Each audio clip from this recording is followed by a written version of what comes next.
Hello दोस्तों, स्वागत आप सभी का आपके अपने परिवार एग्जामलेट क्लासेज में। आज मैं आपको ट्रायंगल का जो कि ज्यामिति के अंतर्गत आता है, ठीक है, ज्योमेट्री के अंतर्गत आता है, बहुत ही बेहतरीन टॉपिक है सर्वांग समता एवं समरूपता, वो पढ़ाने वाले हैं। ठीक है, यह जो टॉपिक है हर एक एग्जाम के लिए इम्पोर्टेंट टॉपिक है, और जितना यह टॉपिक इम्पोर्टेंट है उतना ही टॉपिक कंफ्यूजिंग भी है। ठीक है, तो इसको आपको बेसिक से पहले कंसेप्ट पढ़ना होगा, उसके बाद क्वेश्चन को लगाना होगा, तब जाके आपका कंसेप्ट यहाँ से क्लियर होगा।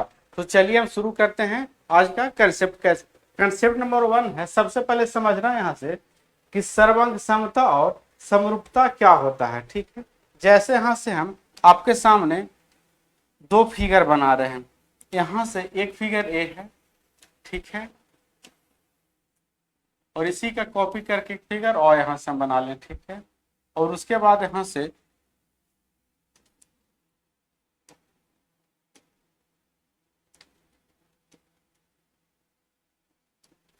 यहाँ से एक फिगर और बना ले, ठीक है, और उसके बाद यहाँ से एक फिगर हम और बना लें, ठीक है। इसको थोड़ा इधर कर लेते हैं, इसको भी हम यहाँ कर लेते हैं, ठीक है। अब यहाँ से ध्यान दीजिएगा,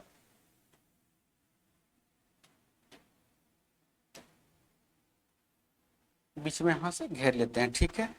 अब यहाँ से ध्यान दीजिएगा, आप इस फिगर को देखिए और इस फिगर को देखिए, दोनों फिगर जो है दिखने में भी सेम है और दोनों आकार में भी सेम है, इसी का कॉपी किया हुआ है तो आकार में भी सेम है। जब दो फिगर एक ही समान देखने में लगे और उसका जो माप जो है समान रहे तो वह जो होता है सर्वांग सम होता है, ठीक है। आप इस फिगर को देखिए, देखने में तो एक जैसा लग रहा है, ठीक है, लेकिन दोनों का जो है आकार अलग अलग है, दोनों का आकार अलग अलग है, तो ये जो हो गया समरूप हो गया। अगर देखने में सेम लगे आकार अलग अलग हो जाए तो ये जो है समरूप हो गया। इसका ए साइड हो जाए इसके बराबर नहीं है, इसका ए साइड जो इसके बराबर नहीं है, इसका ए साइड है जो इसके बराबर नहीं है, तो ये क्या हो गया, समरूप हो गया। और यहाँ से देखिए, जितना ए वाला साइड होगा यहाँ से उतना ए साइड होगा, जितना ई होगा उतना ही ए होगा, और जितना ए होगा उतना ही यहाँ से ए हो जाएगा, यानी तीनों साइड इसका बराबर है। यानी यह फिगर जो है इस पे अगर लाएंगे तो पुनः इसको ढक लेगा, ठीक है।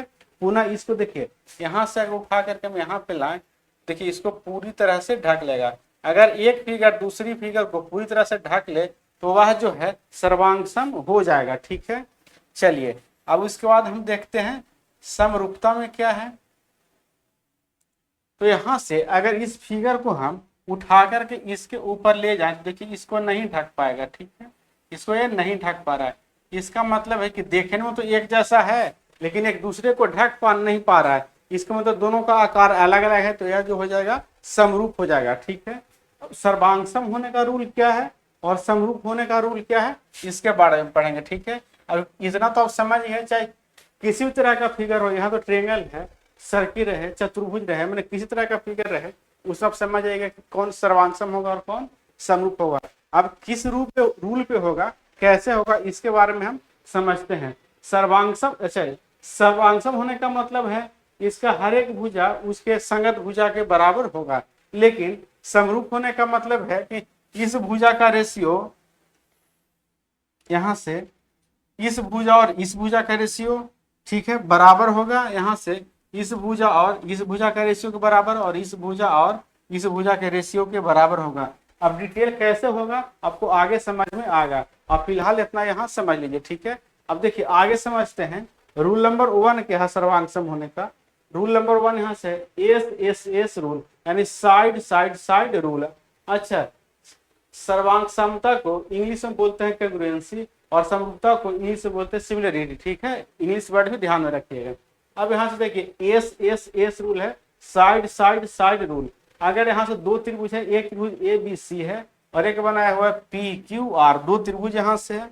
अगर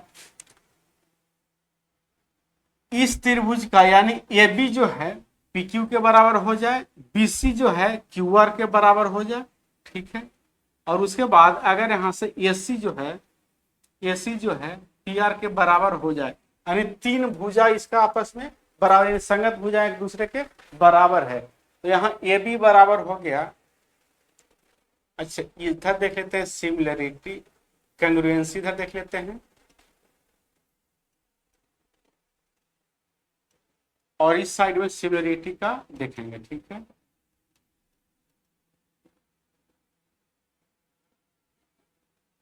सिमिलरिटी। ठीक है, अब यहां से हम देखेंगे कैंग्रुएंसी में ए बी बराबर कौन सा भुजा है, तो पी क्यू है। ए बी बराबर यहां से भुजा पी क्यू है। ठीक है, ए बी भुजा जो है पी क्यू है, और बी सी जो है क्यू आर के बराबर है।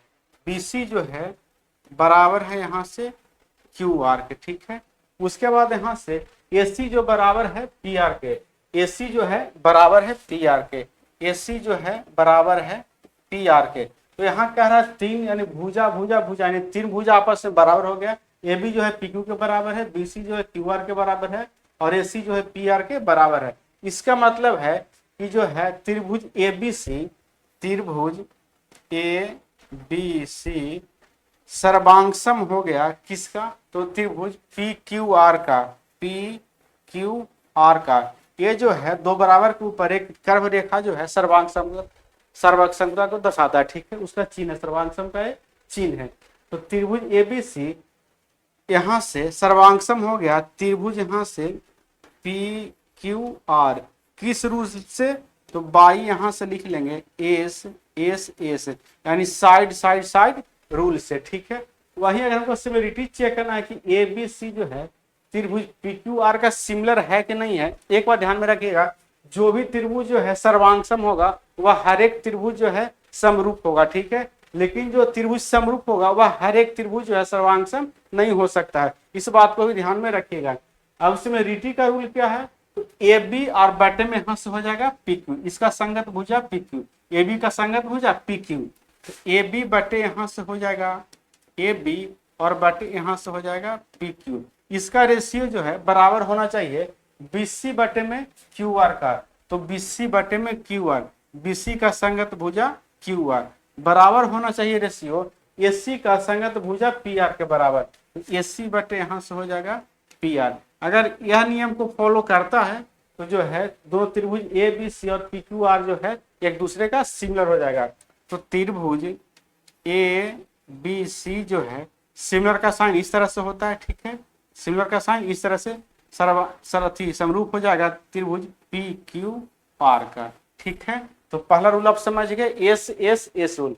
अब नेक्स्ट रूल है यहाँ से एस ए एस, यानी साइड एंगल साइड रूल। ठीक है, यानी दो साइड बराबर होना चाहिए और एक एंगल जो है बराबर होना चाहिए, तभी जो है त्रिभुज दोनों जो है सर्वांगसम होगा। जैसे यहाँ से देखिए, यहाँ से एक तरफ लिख लेते हैं कैंग्रुएंसी CONGRUENCY, और इधर सिमिलरिटी लिख लेते हैं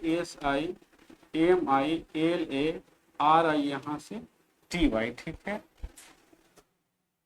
अब यहाँ से देखिए त्रिभुज ABC और PQR है, तो कह रहा है एक साइड, अगर मान लीजिए कि AB जो है इसका संगत भुजा PQ के बराबर है, तो यहाँ से हम AB जो है PQ के बराबर लिख लिए। ठीक है, उसके बाद अगर यहाँ से BC जो है QR के बराबर है, BC जो है QR के बराबर हम मान लेते हैं, BC अगर QR के बराबर है, BC अगर QR के बराबर है।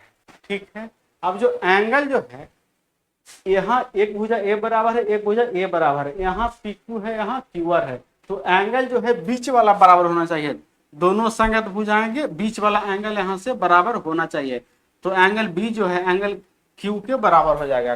एंगल बी जो है एंगल यहाँ से क्यू के बराबर होगा। अगर इस कंडीशन को फॉलो करेगा तो त्रिभुज ए बी सी जो है त्रिभुज पी क्यू आर का सर्वांगसम हो जाएगा। तो यहाँ से त्रिभुज जो है ए बी सी जो है सर्वांगसम हो जाएगा त्रिभुज यहाँ से पी क्यू आर, किस रूल से, तो बाई एस ए एस, यानी साइड एंगल साइड रूल से। ठीक है, अब हम सिमिलरिटी में देख लेते हैं, सिमिलरिटी में क्या है, तो यहाँ से यहाँ देख लेते हैं सिमिलरिटी में।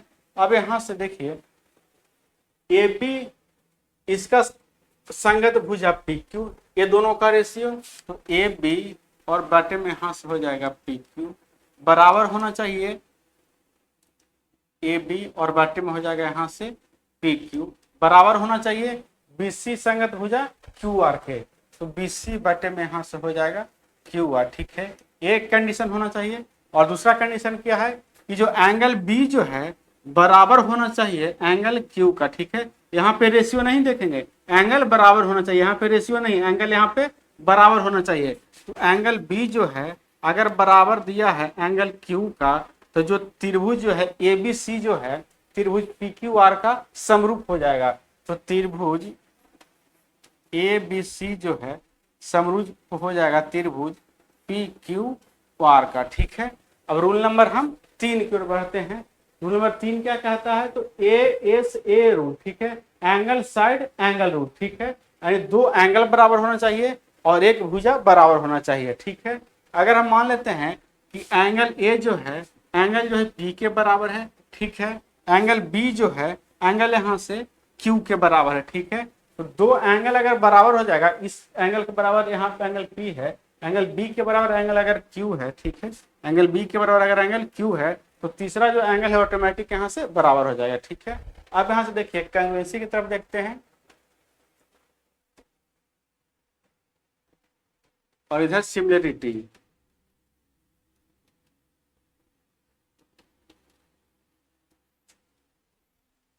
ठीक है। अब यहाँ से देखिए एंगल ए बराबर एंगल यहाँ से पी दिया रहा है, एंगल ए बराबर यहाँ से एंगल पी है, ठीक है। उसके बाद एंगल बी बराबर एंगल क्यू है, एंगल बी बराबर यहाँ से एंगल क्यू है। अब एक साइड लेना है, तो साइड कोई भी बराबर हो, यहाँ पे कोई फर्क नहीं। जैसे यहाँ से देखिए, यहाँ एंगल यहाँ से बीच वाला एंगल बराबर होना चाहिए था, ठीक है। अगर ए वाला एंगल बराबर होता, ए वाला एंगल बराबर होता, तो यहाँ जो है सर्वांगसम नहीं होता। लेकिन भुजा वाले में ऐसा नहीं है, कोई भी भुजा एक बराबर होना चाहिए। या तो इसके बराबर ए होना चाहिए, नहीं तो इसके बराबर ए होना चाहिए, नहीं तो इसके बराबर ए होना चाहिए, ठीक है। कोई भी एक भुजा जो संगत भुजा के बराबर होना चाहिए। अगर यहाँ से कोई भी एक भुजा लिख लें कि ए बी बराबर यहाँ से बराबर है किसका, तो पी क्यू का, तो 3 कंडीशन फॉलो हो गया। इसका मतलब है कि त्रिभुज जो है ए बी सी सर्वांगसम हो जाएगा त्रिभुज पी क्यू आर का, किस रूल से, तो बाई ए एस ए से, ठीक है। और सिमिलरिटी में क्या नियम है इसमें देख लेते हैं, ठीक है। अब यहां से देखिए कोण ए बराबर कोण पी होना चाहिए, कोण ए बराबर कोण यहां से पी होना चाहिए, ठीक है। अगर कोण बी बराबर कोण क्यू है, अगर कोण बी बराबर कोण, अगर यहाँ से दो कंडीशन फॉलो करेगा, दो एंगल संगत एंगल जो है बराबर हो जाएगा, तो क्या हो जाएगा, यहाँ से जो त्रिभुज जो है ए बी सी जो है सिमिलर हो जाएगा त्रिभुज यहाँ से पी क्यू आर का। देखिए यहाँ से आप पूछ सकते हैं कि यहाँ से दो ही एंगल बराबर हुआ, ठीक है। जब दो एंगल आपस में बराबर है, तो तीसरा एंगल जो है ऑटोमेटिक आपस में बराबर हो जाएगा, ठीक है। तो यहाँ से 3 कंडीशन हो गया। इसका मतलब त्रिभुज एबीसी जो है त्रिभुज पी क्यू आर का सिमिलर हो जाएगा, ठीक है। अब फोर्थ कंडीशन देखते हैं, 4 ही कंडीशन इसमें पढ़ना है। RHS rule, right angle hypotenuse side rule, ठीक है। यहाँ से समकोण त्रिभुज है, एक समकोण त्रिभुज ए बी सी है, दूसरा पी क्यू आर है। यहाँ बी कोण है जो 90 डिग्री है, यहाँ पे क्यू कोण है जो 90 डिग्री है, ठीक है। तो इसमें क्या कह रहा है, इसमें जो एक कंडीशन है कि इसका जो हाइपोटेनस जो है वह कन्फर्म है कि बराबर होना चाहिए। हाइपोटेनस यहाँ से मस्ट है कि बराबर होना चाहिए, इसमें कोई चेंजिंग नहीं होगा। इसके अलावा देखिए एक हाइपोटेनस बराबर हो गया, यहाँ से एक 90 डिग्री, यहाँ से भी एक 90 डिग्री, ये तो बराबर हो ही गया, तो 2 कंडीशन हो गया। अब तीसरा कंडीशन में क्या है कि कोई भी संगत एक भुजा बराबर होना चाहिए, या तो ए बी बराबर पी क्यू के हो जाए, या तो बी सी बराबर यहाँ से क्यू आर का हो जाए। अगर यह दोनों में से कोई एक भी बराबर हो जाएगा, तो जो है त्रिभुज ए बी सी जो है त्रिभुज पी क्यू आर का सर्वांगसम हो जाएगा, ठीक है। क्या होना चाहिए, तो ए सी बराबर पी आर, ये तो मस्ट है, ए सी बराबर पी आर, ठीक है। ये तो मस्ट है, हाइपोटेनस है, ठीक है। अब क्या करेंगे, अब यहाँ से एक 90 डिग्री कोण बी बराबर कोण क्यू दिया है 90 डिग्री, कोण बी बराबर कोण क्यू यहाँ से है 90 डिग्री, ठीक है। 2 कंडीशन हो गया। अब तीसरा कंडीशन में या तो ए बी बराबर पी क्यू हो जाए, या तो ए बी बराबर पी क्यू हो जाए, नहीं तो क्या हो जाए, तो बी सी बराबर क्यू आर हो जाए, बी सी बराबर यहाँ से क्यू आर हो जाए। तो 3 कंडीशन हो गया। तो अगर 3 कंडीशन फॉलो कर जाएगा तो त्रिभुज जो है ए बी सी जो है सर्वांगसम हो जाएगा त्रिभुज यहाँ से पी क्यू आर का। त्रिभुज पी क्यू आर का क्या हो जाएगा, सर्वांगसम हो जाएगा। ठीक है, चलिए अब आगे देखते हैं।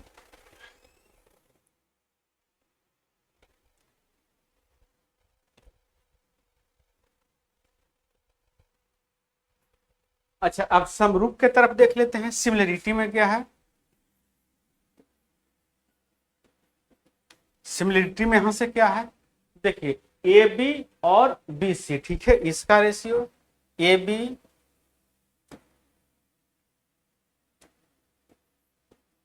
बी बटे बी सी बराबर ए आर, ठीक है। या तो एक बार, अच्छा सबसे पहले आप हाइपोटेनस को ले लीजिए तो अच्छा होगा। ए सी और पी आर का रेशियो, ए सी और पी आर का जो रेशियो है बराबर होना चाहिए किसके, तो ए बी या पी क्यू, ए बी या पी क्यू, नहीं तो किसके बराबर, B C R Q R, B C बटे में यहां से हो जाएगा क्यू आर। दोनों में से किसी के साथ इसका रेशियो बराबर होना चाहिए, ठीक है। तो सिमिलरिटी का नियम यहां से फॉलो हो जाएगा। अगर यह नियम फॉलो कर जाएगा तो त्रिभुज जो है ए बी सी सिमिलर हो जाएगा त्रिभुज यहां से पी क्यू आर को, ठीक है। तो अब 4 कंडीशन यहां से देख लिए। पहला कंडीशन क्या देख लिए, तो S S S rule, side side side rule. दूसरा देखे एस ए एस रूल, यानी साइड एंगल साइड रूल। तीसरा देखे A S a rule, angle side angle rule rule. और चौथा क्या देखे, तो R H S rule, right angle hypotenuse side rule, ठीक है। अब 4 रूल आप देख लिए, यही 4 रूल जो है सिमिलरिटी में पढ़ना है। अब इसके बाद क्वेश्चन को सोल्व करते हैं, ठीक है। अब आप सब क्वेश्चन फटाफट सोल्व होगा। देखिए फर्स्ट क्वेश्चन यहां से क्या कह रहा है, त्रिभुज एबीसी और त्रिभुज पीक्यूआर में यदि ए बी बराबर ए सी है, कोण सी बराबर कोण पी है तथा कोण बी बराबर कोण क्यू है, तो दोनों त्रिभुज है, ठीक है। ए बी बराबर ए सी है, यहां से जो है ए बी जो है बराबर किसके है, ए सी है। जब ए बी और ए सी बराबर है इसका मतलब इस समद्विबाहु त्रिभुज है, ठीक है। और क्या कह रहा है, कोण सी है कोण पी के बराबर, कोण सी जो है यहाँ से कोण पी के बराबर है, ठीक है। उसके बाद जो है कोण बी जो है कोण क्यू के बराबर है, कोण बी जो है यहाँ से कोण क्यू के बराबर है। जब दो एंगल करस्पॉन्डिंग बराबर हो गया तो तीसरा एंगल जो है करस्पॉन्डिंग ऑटोमेटिक बराबर हो जाएगा। इसका मतलब समद्विबाहु त्रिभुज तो है लेकिन सर्वांगसम नहीं। सर्वांगसम होने का रूल क्या है, इसका भुजा इसके भुजा के बराबर होना चाहिए, ठीक है। यानी ए बी किसके बराबर होता है, तो पी क्यू के बराबर। बी सी किसके बराबर होता, तो क्यू आर के बराबर। ए सी किसके बराबर होता, तो पी आर के बराबर। तब जो है एस एस एस रूल से जो है सर्वांगसम होता है। लेकिन यहाँ से एक भी भुजा नहीं है। अगर एक भी भुजा बराबर दे देता, या तो ए बी बराबर एस पी क्यू देता, या तो बी सी बराबर क्यू आर देता, या तो ए सी बराबर पी आर देता, यानी तीनों में से कोई एक भी भुजा अगर बराबर देता तो जो है त्रिभुज सर्वांगसम होता। क्या है कि दो एंगल यहाँ से बराबर दिया हुआ है, ठीक है। लेकिन यहाँ से ऐसा नहीं दिया है, यानी इसके भुजा और इसके भुजा में कोई रिलेशन नहीं दिया है। तो समद्विबाहु तो होगा लेकिन सर्वांगसम नहीं होगा। तो ऑप्शन ए इसका करेक्ट आंसर यहाँ से हो जाएगा, ठीक है। समद्विबाहु है लेकिन सर्वांगसम नहीं है। अब नेक्स्ट सवाल यहाँ से देखते हैं। दी गई आकृति में त्रिभुज एबीसी और त्रिभुज डीईएफ समरूप हैं, तो सीए और एफडी का अनुपात क्या होगा, ठीक है। जब दोनों समरूप है इसका मतलब है कि इसका करस्पॉन्डिंग साइड का रेशियो जो है आपस में बराबर होगा। यानी पूछा क्या है, सबसे पहले दिया है बीसी और ईएफ, तो लिख लेंगे बीसी और ईएफ, तो 6/16 है, ठीक है। बीसी और ईएफ 6/16 है। पूछा है सीए और एफडी का अनुपात, तो यहां से जब सीए लेंगे तो यहां से लेंगे एफडी, तो सीए बटे यहां से हो जाएगा एफडी, सीए बटा यहां से हो जाएगा एफडी। यहाँ से 3 और यहाँ से हो जाएगा 8, यानी 3 अनुपात यहाँ से आ जाएगा 8। तो ऑप्शन जो है डी इसका करेक्ट आंसर यहाँ से हो जाएगा, ठीक है। चलिए अब नेक्स्ट सवाल यहाँ से देखते हैं। त्रिभुज एबीसी और डीईएफ में कोण ए बराबर 40 डिग्री, कोण बी बराबर 55 डिग्री, कोण डी बराबर 55 डिग्री, कोण ई बराबर 85 डिग्री, ए बी बराबर एफडी है, तो नीचे दिए विकल्पों से कौन सा विकल्प सही होगा, ठीक है। अब इसको देखिए, सबसे पहले इसमें डायग्राम बना लेते हैं। इसमें दो त्रिभुज बनाते हैं, एक एबीसी और एक क्या है, डीईएफ है। एक है एबीसी और एक है डीईएफ।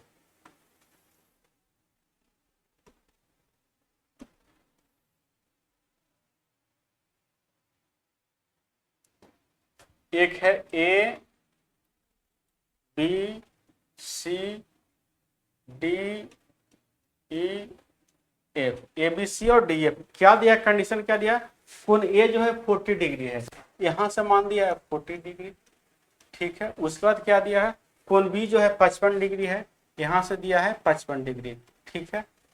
अब कोण ए जो है 40 डिग्री है, कोण बी जो है 55 डिग्री है, तो 55 प्लस 40 हो जाएगा 95, यानी कोण सी जो यहाँ से आ जाएगा 85 डिग्री आ जाएगा, ठीक है। अब यहाँ से और क्या कंडीशन दिया है, कोण ई जो है 85 डिग्री है, कोण ई जो है यहाँ से क्या है तो 85 डिग्री है। और क्या दिया है, ए बी बराबर एफ डी दिया है, ए बी बराबर एफ डी, ए बी बराबर एफ डी दिया है, यानी यह भुजा इस भुजा के बराबर है, ठीक है। अब यहाँ से देखिएगा और कुछ नहीं दिया, छूट गया कोण ई ए बी डी, अच्छा हाँ, कोण डी दिया है 55 डिग्री, कोण डी यहाँ से दे दिया है 55 डिग्री। अब यहाँ से देखिएगा हमको 3 कंडीशन इसमें ढूंढना है, ठीक है, 3 कंडीशन इसमें ढूंढना है।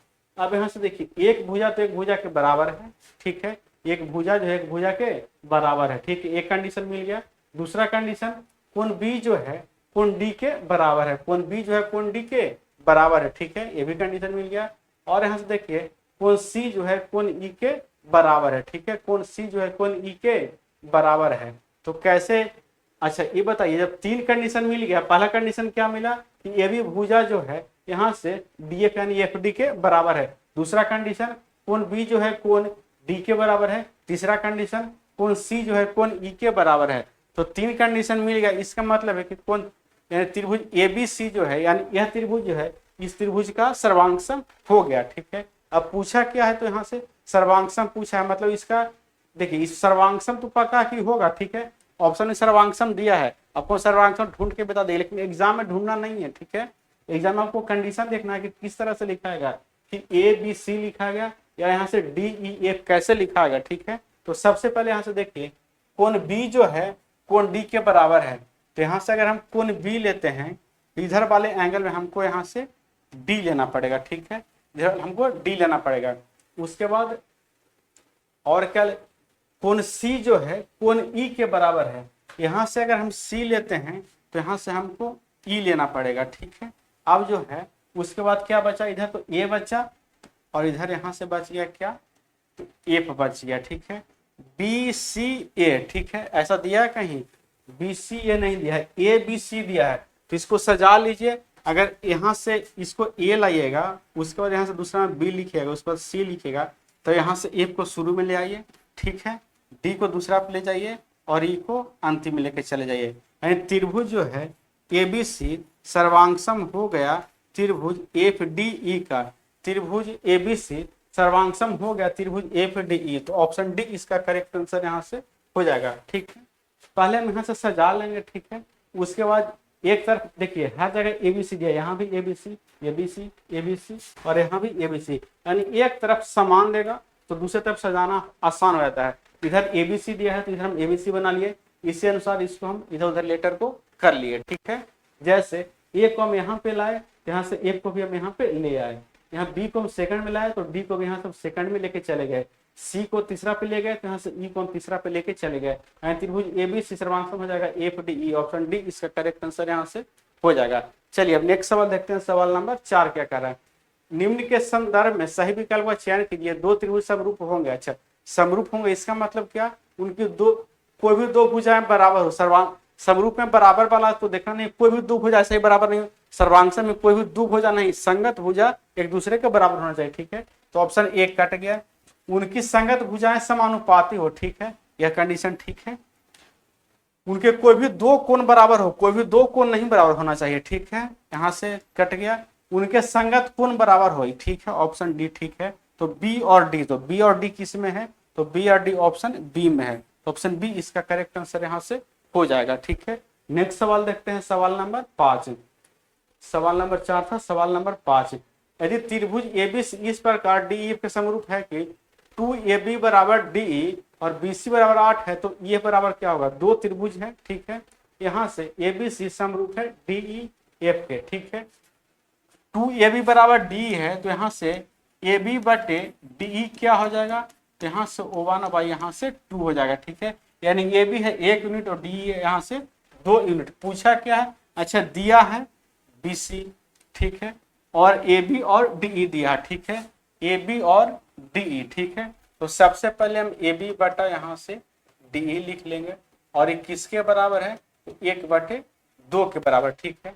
बाकी इधर क्या है, अगर हम बी सी लेंगे, यहाँ से अगर हम बी सी लेंगे, ठीक है, तो यहाँ से हमको ई एफ लेना पड़ेगा, यहाँ से हमको ई एफ लेना पड़ेगा। और पूछा क्या है, तो एफ यानी ई एफ की लंबाई पूछा है, तो बी सी यहाँ से 8 लेंगे, ठीक है, तो उधर हो जाएगा क्या, ई एफ हो जाएगा, ठीक है, यहाँ से हो जाएगा ई एफ। अब ई एफ बराबर यहाँ से 8 दूनी हो जाएगा 16, तो ऑप्शन जो है सी इसका करेक्ट आंसर यहाँ से हो जाएगा, ठीक है। आपको देखिए एक सीरीज मिलना है, ठीक है, पहले यहाँ से ए बी लिए तो यहाँ से डी ले लिए, अब फिर उसके बाद ऐसा नहीं है कि पहले हम ये ले लेंगे उसके बाद बी सी लेंगे, नहीं, अब इसी में से पहले लेना उसके बाद इसमें से लेना है, इस सब आपको ध्यान देना है, ठीक है। चलिए सवाल नंबर हम 5 को देखते हैं। त्रिभुज एबीसी में ए बी बराबर 3, बी सी बराबर 4 और ए सी बराबर 5 है। त्रिभुज पी आर क्यू में P R 4 metre, P Q 5 metre और आर क्यू यहाँ से 3 मीटर है, तो इन दोनों त्रिभुजों में कौन सी सर्वसंख्या का सही क्रम है, ठीक है। इसे भी क्रम देखना, देखिए एक तरफ सेम दिया है पी आर क्यू, अच्छा इसमें गलत दिया है, आर पी क्यू हर जगह था, आर पी क्यू इसमें गलत लिख दिया, आर पी क्यू हर जगह है, R P Q, R P Q इसमें ऑप्शन में गलत लिखा गया है, आर पी क्यू दाहिनी तरफ हर जगह था, ठीक है। अब यहाँ से देखिए त्रिभुज एबीसी, अच्छा यहाँ से देखिए त्रिभुज एबीसी का 3 4 5 है, ठीक है, 3 4 5 है, इसका मतलब क्या है 3 4 5 बहुत ही बढ़िया नंबर संख्या है। 3 4 5 क्या है, तो बहुत ही बढ़िया संख्या है, इसको ध्यान में रखना है। यह एक ट्रिपलेट है, जब ट्रिपलेट है तो 3 4 5 एक राइट एंगल ट्रायंगल बनाएगा, यह एक ट्रिपलेट है, ठीक है, इसको ध्यान में रखना है, बहुत जगह यह यूज होता है। 3 4 5 एक ट्रिपलेट है, तो ट्रिपलेट जो है एक राइट एंगल ट्रायंगल का फॉर्म करता है, तो यहां से पहला right angle triangle A B C हो जाएगा, ठीक है।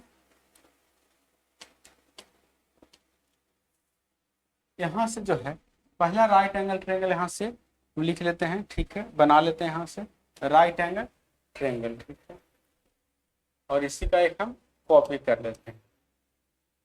अब 2 ट्रायंगल यहां से बन गया, एक कह रहा है A B C, A B C, और दूसरा कह रहा है क्या, तो P R Q, P R यहां से क्यू कह रहा है, ठीक है।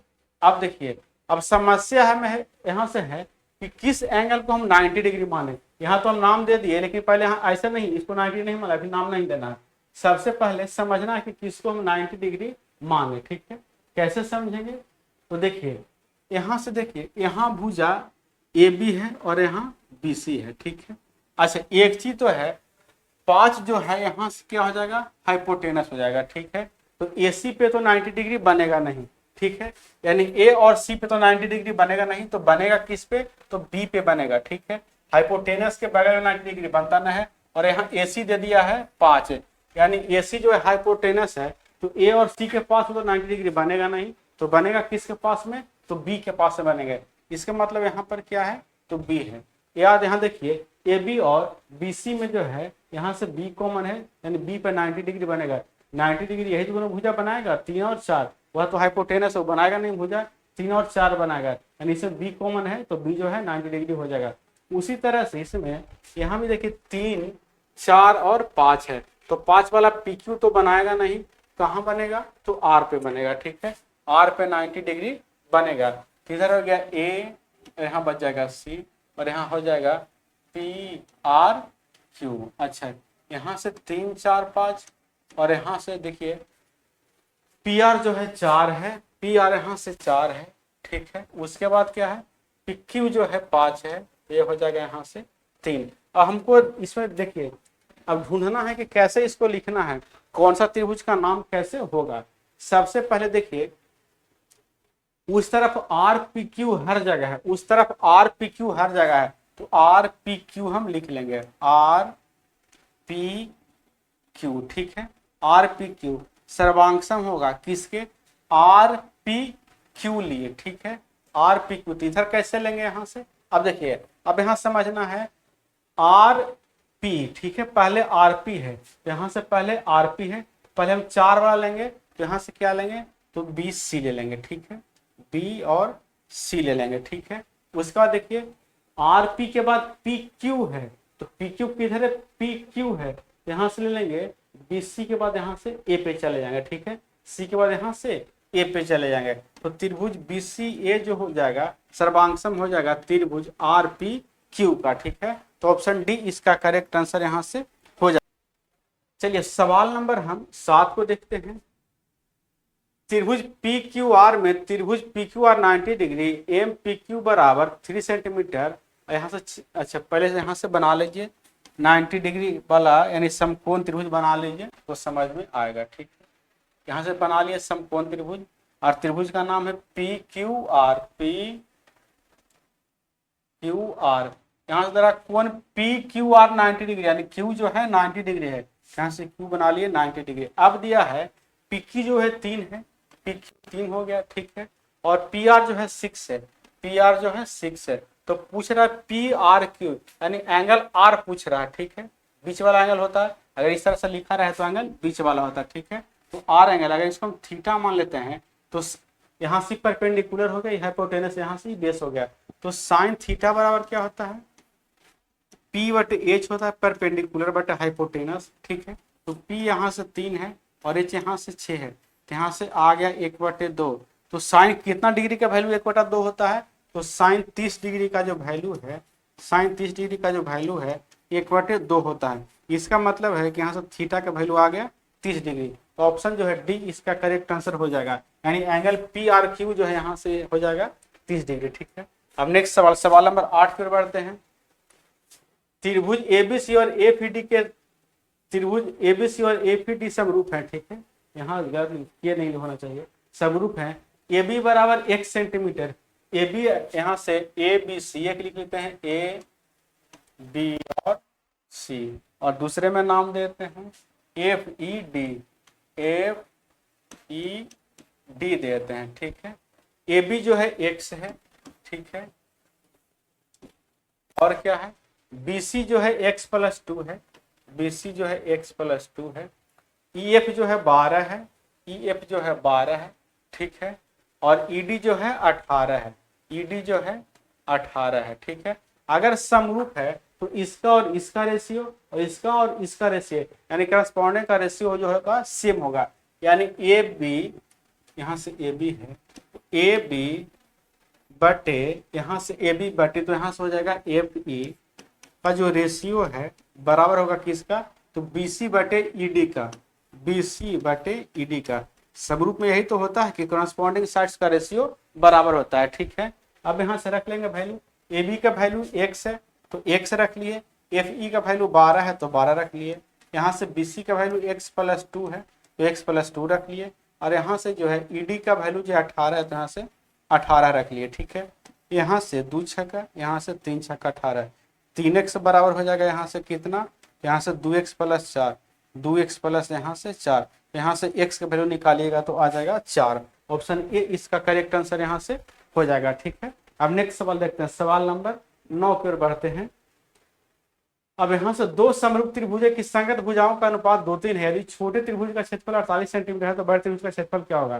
देखिए बड़े त्रिभुज का भुजा यहाँ से 3 है, जो उसका एरिया जो होगा 3 का मल्टीपल होगा, तो 3 का मल्टीपल यहाँ से 6 एक 7 नहीं होगा, 3 2 5 नहीं होगा, 7 1 8 नहीं होगा, 8 1 9 यहाँ से 108 करेक्ट आंसर यहाँ से हो जाएगा। तो इस तरह के सवाल आपको पेन भी नहीं लगाना है, नहीं तो अगर समरूप है या सर्वांगसम है तो क्या होता है, दो त्रिभुज का एरिया, जैसा मान लिए यहां से छोटे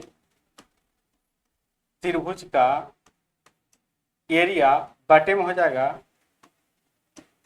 बड़े त्रिभुज का एरिया बराबर भुजा का स्क्वायर, यानी छोटा का स्मॉल एस मान लेते हैं, ठीक है, इसका स्क्वायर, और बटे में यहाँ से बड़े का कैपिटल एस मान लेते हैं साइड को, ठीक है।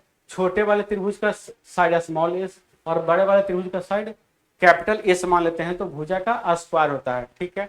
तो छोटे वाले का त्रिभुज यहाँ से दे दिया 48, तो 48 बटे बड़े वाला कहाँ से हो जाएगा, ठीक है, एक्स मान लेते हैं, उसके बाद यहाँ से छोटे वाला का भुजा दिया है 2, तो 2 का स्क्वायर 4, और बड़े वाला का 3 है तो 3 का स्क्वायर। यहाँ से 12 4 तो 48, यहाँ से x का वैल्यू 12 होता है से 108 आ जाएगा। तो ऑप्शन डी इसका करेक्ट आंसर हो जाएगा। वही क्या होता है, अगर दो त्रिभुज समरूप हो या सर्वांगसम हो तो क्या होता है कि पहले त्रिभुज का परिमाप बटे दूसरे त्रिभुज का परिमाप बराबर कोई संगत भुजा का रेशियो, ठीक है, यानी संगत भुजा का रेशियो, संगत भुजा बटे में संगत भुजा, यानी जो त्रिभुज है उसका संगत भुजा यहाँ और इसका भुजा यहाँ पे, संगत भुजा यानी रेशियो के बराबर होता है। एरिया का है तो भुजा का स्क्वायर के बराबर अनुपात होगा, ठीक है, और अगर परिमाप का है तो भुजा का सिर्फ अनुपात होगा, यानी परिमाप का अनुपात हो जाएगा, ठीक है। यानी जो भुजा का अनुपात होगा वही जो है परिमाप का अनुपात हो जाएगा, जो भुजा का स्क्वायर का अनुपात होगा वही जो है त्रिभुज के एरिया का अनुपात यहाँ से हो जाएगा, ठीक है। सिंपल भाषा में आप समझ लिए। अब सवाल नंबर हम 10 की ओर बढ़ते हैं, ठीक है। यहाँ से दिया है ए बी सी और डी ई एफ सर्वांगसम में, ठीक है। ए बी 6 है, कोण बी बराबर 60 डिग्री, कोण ए बराबर 70 डिग्री, ठीक है। कोण बी बराबर 60 डिग्री है, कोण ए बराबर यहाँ से 70 डिग्री है। अच्छा, पूछा क्या है यहाँ से, तो निम्न से कौन सा सत्य है, ठीक है। अब बताइए यहाँ से ए बी बराबर 6 है, ठीक है, ए बी बराबर 6 है। अच्छा, जब समरूप है तो यहाँ से हम एफ डी का वैल्यू निकाल सकते हैं। अगर ये 6 है तो एफ डी भी यहाँ से 6 हो जाएगा, ये भुजा इसके बराबर होगा, ठीक है।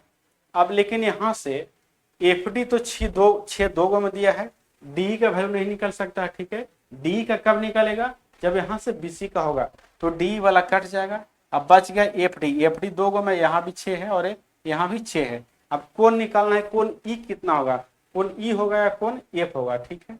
अब यहाँ से देखिए, जब समरूप है, जब क्या है समरूप है, तो जो यहाँ से देखिए ई कोण 60 है, ई कोण 70 है, तो ई कोण यहाँ से ऑटोमेटिक कितना हो जाएगा, तो यहाँ से हो जाएगा कोण बी और कोण ए 70 है, कोण बी और कोण ए 70 डिग्री, ठीक है। तो यहाँ 70 + 60 130, इसका मतलब ई कोण यहाँ से हो जाएगा 50 डिग्री। जब दोनों समरूप है तो ए वाला कोण भी यहाँ से हो जाएगा 70 डिग्री और ए वाला कोण भी यहाँ से हो जाएगा 60 डिग्री और ए वाला कोण भी यहाँ से हो जाएगा 50 डिग्री। अब कोण ई देखिए, यहाँ से कोण एफ दिया है 50 डिग्री और कोण एफ है कितना, तो 70 डिग्री, ठीक है। तो ऑप्शन डी कट जाएगा, ऑप्शन ई मेरा कोण ई 50 डिग्री वाला यहाँ से हो जाएगा। फिर से इसको समझ लीजिए, त्रिभुज ए बी सी समरूप दिया त्रिभुज एफ डी ई का, ठीक है। ए बी दिया है यहाँ से 6, तो यहाँ से जो है एफ डी भी हो जाएगा 6। क्यों हो जाएगा, जब दो त्रिभुज समरूप है तो उसका संगत भुजा आपस में बराबर होगा, तो संगत भुजा ए बी का संगत भुजा यहाँ से हो जाएगा एफ डी। तो ए बी 6 है तो एफ डी यहाँ से 6 हो जाएगा। तो एफ डी सिर्फ 2 ऑप्शन में है, तो 2 ऑप्शन मेरा तो ऐसा ही छट गया। अब यहाँ से देखिए, कोण ए दिया है 70, कोण बी दिया है 60, तो कोण सी यहाँ से हो जाएगा 50 डिग्री। त्रिभुज के तीनों कोणों का योग होता है 180 डिग्री, तो दो कोणों का योग है 70 + 60 130, तो तीसरा हो जाएगा यहाँ से 50। जब दोनों त्रिभुज समरूप है तो कोण ए बराबर कोण एफ होगा, कोण बी बराबर कोण डी होगा, कोण सी बराबर कोण ई होगा, ठीक है। तो यहाँ से जब कोण सी 50 है तो कोण ई भी 50 हो जाएगा, तो कोण ई वाला मेरा करेक्ट आंसर यहाँ से हो जाएगा, ठीक है। तो आज का सेशन यही समाप्त करते हैं। आज का लास्ट सवाल था। आज का सेशन आपको कैसा लगा? अगर आज का सेशन आपको अच्छा लगा तो हमारे वीडियो को लाइक कर लीजिए और दोस्तों में शेयर कर दीजिए। इसी तरह का नेक्स्ट सेशन आप लोग लेकर के आएंगे, तब तक के लिए धन्यवाद।